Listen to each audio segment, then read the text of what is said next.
Vou lhe contar algumas curiosidades sobre a Nova Jerusalém. Quer saber? Então fique até o final e confira mais um segredo revelado.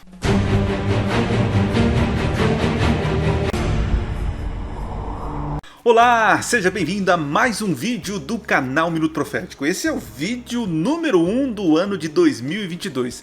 Estou voltando de férias, fiquei um tempo sem gravar, né? Estava passeando aí, né?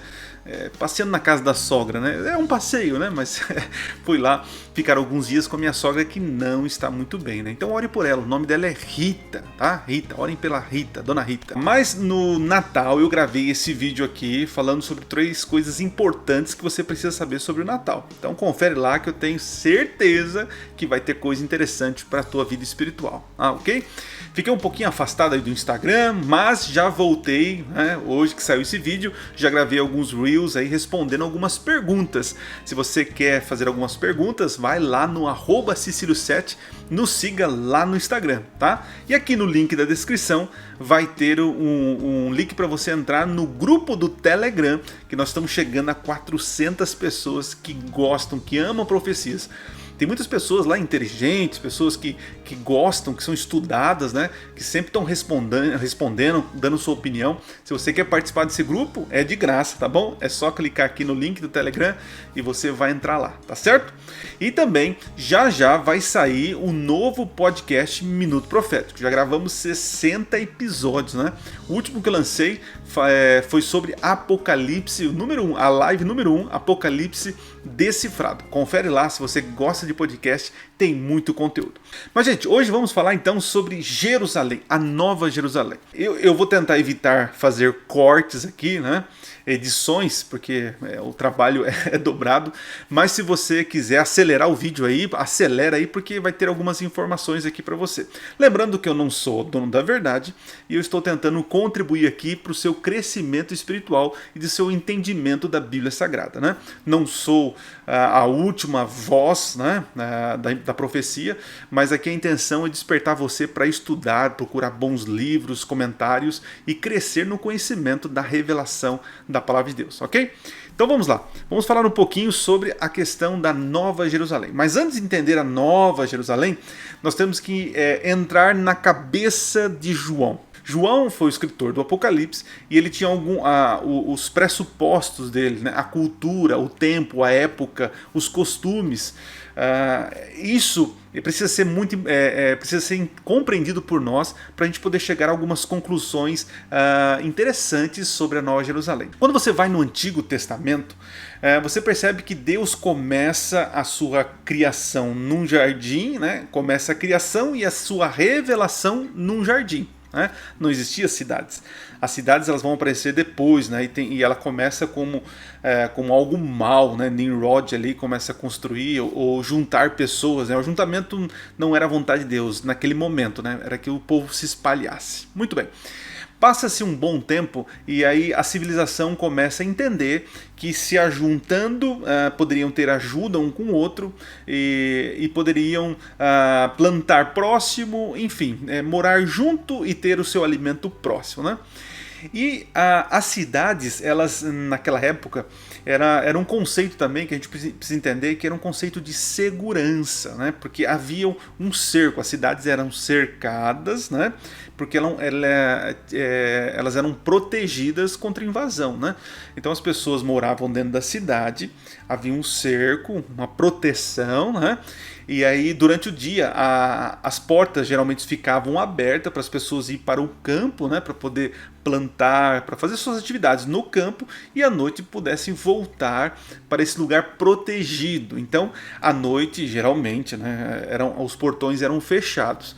Então, o conceito de cidade no Antigo Testamento é um conceito de fortaleza, de refúgio. Você vai encontrar, se não me engano, no livro de Josué, você vai ter também no livro de Levíticos, né, as cidades de refúgio, onde as pessoas que cometiam certos crimes que eram considerados inocentes, né, mas para poder de alguma forma ser ouvidos, né, para poder dizer o porquê cometeu aquele crime, né, que foi um acidente ou algo parecido, Deus estipulou cidades onde a pessoa poderia correr e entrar dentro da cidade, e lá ela estava livre de um julgamento apressado. Ela poderia falar e os juízes poderiam dar uma sentença mais justa, né?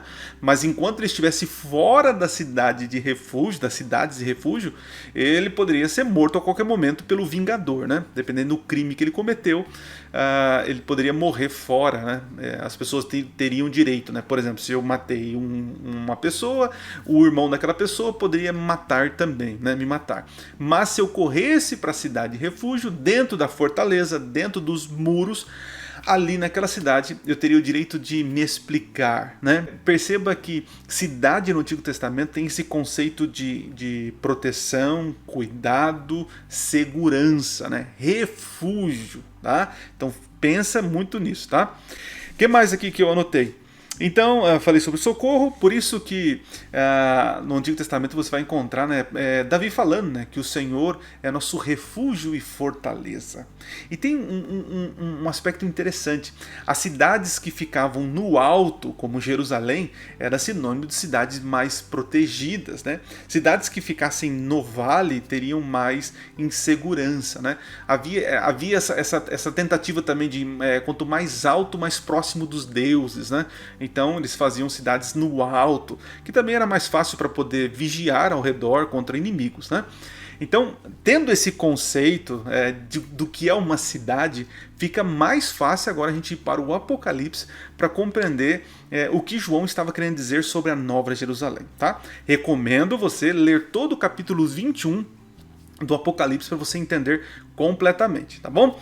Mas eu vou passar por alguns versos, vou colocar na tela aqui para a gente poder ver com atenção aqui, ó. Olha lá, aqui o capítulo 21 tá na tela aí.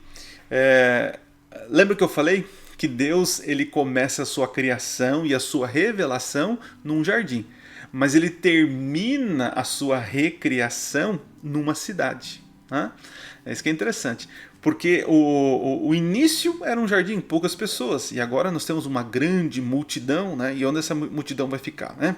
Então tem-se uma cidade. Entendendo que João está preso e que esse conceito de grandes cidades, que eram cidades poderosas, isso é uma herança, né, da cabeça, da história, da cultura de João, né? Roma, que se destacava naquela época e era até chamado por Pedro, né, já de Babilônia, né?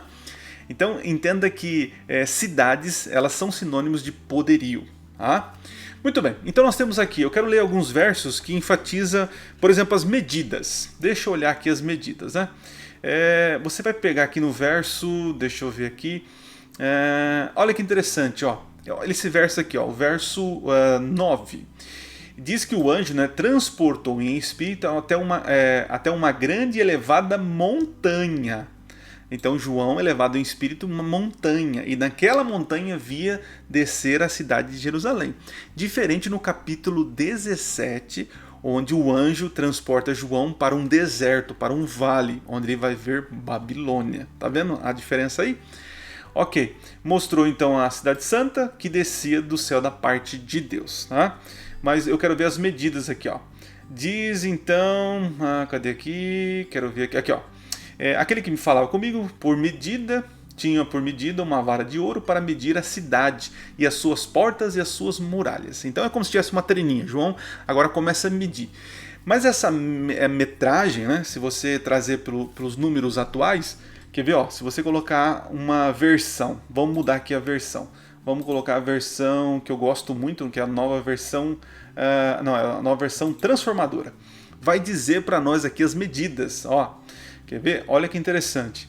Então, aqui, ó. A cidade tinha o formato de um quadrado. De comprimento, larguras iguais. De fato, tinha 2.200 quilômetros de comprimento, de largura e de altura, né? Então nós chamamos que é um cubo, que tem 3 lados iguais, né? Então, se um arquiteto que está me assistindo aqui, um engenheiro, vai dizer assim, nossa, mas Deus é um Deus tão criativo, ele faz animais e seres e planetas de uma forma tão bela, né? Agora ele não manja muito de cidades, porque ele vai construir um cubo, né? Um quadrado. realmente parece algo ridículo, né? Deus com certeza tem criatividade para fazer coisas melhores. Então é aqui que eu quero já começar a dizer para você. Será que é literal essa metragem? O que significa, o que está por trás dessa mensagem, né? Será que a cidade de Jerusalém literalmente é medida existe essa medida desse tamanho, né? Eu creio que não. Eu creio que existe aí algumas referências, né? Por exemplo, quando a gente pensa num cubo ou num quadrado, a gente vê ali ângulos retos, né? O ângulo reto é considerado o ângulo perfeito. Então podemos entender que quando João viu as medidas corretas, iguais, retas, João já entendeu e os seus leitores do primeiro século já compreenderam que essa cidade não é literalmente medida dessa forma, não é um quadrado, mas ela é feita, planejada e executada de maneira perfeita. É uma cidade perfeita, tá? Não é uma cidade de São Paulo tudo bagunçado ou qualquer uma cidade que você mora aí, né? Apesar que existem cidades bem organizadas, né?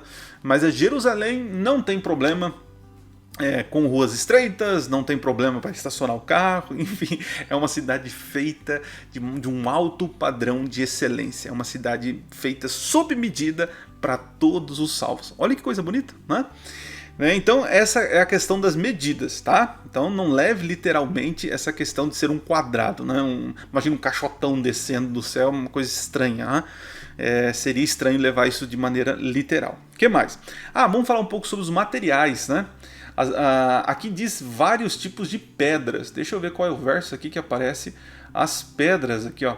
Aqui, ó, verso 18. Diz: o muro era feito de jaspe. A cidade era de ouro puro, transparente como vidro. O muro e a cidade era construídos sobre alicerces, ornamentos, 12 pedras. E ele vai falar várias pedras aí. Depois você lê. Bom, será que realmente era feito? A Nova Jerusalém será feito dessas pedras? Pode ser que sim, né? Eu não vejo problema. Porém, existe uma mensagem aqui, né? Você tem que entender que João está numa ilha, trabalhando como um pedreiro, né? Não um pedreiro como nós conhecemos hoje, mas alguém que extrai minérios da terra para levar para o continente. Então, achar uma pedra preciosa é algo assim, de tanto desejo para João, né? E as pedras, elas têm uma intenção muito forte no pensamento hebraico, né? Deus escreve em pedras a lei dele, né? O sacerdote tinha as pedras preciosas no peito, né? O santuário tinha as cores, interessante, né? As cores que aparecem na Jerusalém ali, são as pedras que tem nos santuários, as cores, perdão. Então, pedra é um conceito hebraico de eternidade, né? E também, essa variedade de pedras, nós lembramos de Ezequiel capítulo 28. Depois você dá uma lida lá em Ezequiel capítulo 28, que fala de um ser que Deus criou e que Deus encheu ele de pedras preciosas, né? Ali isso é uma referência a Lúcifer, assim eu creio, Ezequiel capítulo 28. Né? Mas o que eu quero que você entenda aqui, que essas pedras, elas estão gritando para nós que Deus, além de ter feito uma cidade projetada perfeitamente para nós, é uma cidade eterna, porque pedra é sinônimo de eternidade, né? E também é feito com muito amor e carinho, né? É uma beleza sem fim. Um exemplo rapidinho aqui, eu já falei em outros vídeos, talvez você não ouviu, né? Naquele tempo, se você quisesse agradar a sua mulher, a sua namorada, você não dava flores, né? Porque se você entregasse um buquê de flores, essa mulher com certeza ia dar um tapa na sua cara, né? Porque se o seu amor é representado pelas flores, as flores elas murcham, né? Então o seu amor ele é finito, né? Agora, naquele tempo, se você quisesse agradar alguém, você daria pedras preciosas, entendeu? Porque é o símbolo do teu amor eterno. E as cores, elas destacam aqui a beleza e a criatividade do amor de Deus. Tá entendendo aí? Pegando a ideia? Então vamos para outra ideia aqui. Vamos falar sobre a presença. A presença que é importante, né? Quer ver, ó? Diz aqui, ó, deixa eu ver aqui. Qual é o verso aqui, gente? Espera aí que eu vou pegar aqui, ó. Diz que Deus estará com o seu povo, né? E aí, acho que está no comecinho aqui, ó. Aqui, ó. Diz aqui: eu vi uma forte voz que vinha do trono, dizia: veja o tabernáculo de Deus, que está no meio do seu povo, e Deus habitará com eles, e eles serão o seu povo. O próprio Deus estará com eles. parece uma coisa óbvia, não, é claro, Deus vai estar com a gente, mas veja, gente, no conceito daquela época, de cidade, daquele tempo, ter o rei na cidade era algo precioso, ter a presença do rei, o nosso líder maior está conosco, né? Quando os reis saíam para as batalhas, né, de alguma maneira a cidade ficava, os habitantes que ficavam na cidade, né, porque ia o exército guerrear, então quando ficava sem um líder maior, sem a presença do rei, a figura, né, era algo assim preocupante, vazio. Mas a Nova Jerusalém, ela vai ter a habitação presente, eterna do nosso Deus. Olha que interessante. Então, pessoas que estavam ouvindo isso, lendo, né, o Apocalipse naquela época, sabendo que Deus estaria na Nova Jerusalém, isso faz muito sentido, né? Porque eles estavam fora da cidade, muitos estavam dispersos, né? Os cristãos sendo perseguidos. A Jerusalém deles não tinha um rei, né? O rei deles, né? Não era um lugar de segurança, pelo contrário, era um lugar de perigo para os cristãos. Então perceba esse paralelo, né? Que a Nova Jerusalém é diferente da Jerusalém daqueles dias. Perceberam? Deus estaria com eles presencialmente em Jerusalém, quer dizer, na Nova Jerusalém. Vamos para outro tema aqui, falei da presença. Olha que coisa interessante. Lembra que eu falei que as cidades elas tinham essa ideia de conforto, segurança, proteção, por causa dos muros, né? Porque a gente vê aqui que terão muros, né? Então, para que muros se não vai ter batalhas, né? Se não vai ter Deus estará lá? Então, será que esses muros, né? Qual a necessidade de ter muros? Na Jerusalém terrestre era necessário, enquanto nas outras cidades era necessário ter muros para proteger. Mas a Nova Jerusalém não vai ter. Mas olha que o detalhe, né? Diz que a Nova Jerusalém, olha só, diz aqui, ó, está falando do muro aqui no verso 14, né? Agora eu quero olhar aqui no verso, deixa eu ver aqui das pedras, diz aqui, ó, olha só, as nações andarão em sua luz, né? Diz que, interessante, diz que a cidade, aqui ó, verso 23, ó, a cidade não precisa de sol nem de lua. O fato de não precisar de sol e de lua não quer dizer que não terá sol e lua, tá? Entenda isso, não precisa do sol, porque a função do sol é governar o dia, né? E a função da lua na criação é essa diferença de dia e noite, né? Mas enfim, não precisa, a gente não vai ser guiado por isso, né? Porque nós teremos pois a glória de Deus ilumina e o Cordeiro é a sua lâmpada, tá? Então a nossa referência agora de dias, de eternidade é o Cristo, tá? Não são as estações, estão entendendo? Agora aqui o detalhe, as nações, aqui ó, verso 25, ó, suas portas nunca se fecharão, pois ali não haverá noite. Lembra que eu falei para vocês que as portas das cidades terrestres, né, fechavam à noite para não entrar ladrões, né, bandidos e qualquer um. Então fechava para ter proteção. Na Nova Jerusalém, como não vai ter mal, os portões podem ficar abertos. Olha que coisa maravilhosa, né? E aí você vai entender aqui no finalzinho que diz assim, ó, nenhum mal terá permissão de entrar, nem pessoa alguma que pratique o que é vergonhoso ou enganoso, mas somente aqueles cujos nomes estão escritos no livro da vida. Muitas cidades que você chegavam no passado para entrar na cidade, né? Você precisava ter um passaporte, um nome, alguma autoridade para poder entrar na cidade, né? E aqui a Nova Jerusalém também vai ser assim, né? Não é qualquer um que vai entrar lá. Você tem que ter um nome escrito pelo Rei dos Reis, tem que autorizar a sua entrada. E para você estar com o nome no livro, né, você precisa aceitar esse Rei dos Reis no teu coração hoje. Tá? Olha quanta lição bonita que nós temos aqui. Bom, e quero terminar com uma pergunta que talvez já responde aqui as nossas dúvidas. Né? Teremos uma cidade, uma Nova Jerusalém? Sim, nós teremos. Agora dizer que ela será igualzinha, literalmente como está escrito em Apocalipse, eu tenho dificuldades em pensar. Mas eu vejo que a mensagem da Nova Jerusalém, o conceito que João está passando é muito mais amplo do que um caixote, um cubo, tá bom? Espero ter ajudado, espero ter despertado você para mais curiosidades do Apocalipse. Se você quer saber mais coisas, né, se inscreve no canal, curte o nosso vídeo, compartilhe para os seus amigos e espero que nesse ano a gente tenha mais conteúdos aqui para poder contribuir para a tua vida cristã. Tá? Não esquece de assistir os nossos vídeos. Deixa eu voltar aqui minha tela, né, para ficar mais bonitinho. Aqui, não esquece de assistir os nossos últimos vídeos aí, tá certo? Se você não é inscrito, se inscreve no canal, segue a gente lá no @Cecilio7. Se você tem algum comentário sobre isso, coloca aqui, ó, tá? Escreve aqui nos comentários, tá bom? Deus abençoe você, que eu e você possamos nos encontrar lá naquela cidade maravilhosa, tá bom? Um forte abraço e não se esqueça, Minuto Profético. Nunca foi tão fácil estudar profecias. Feliz 2022. Valeu!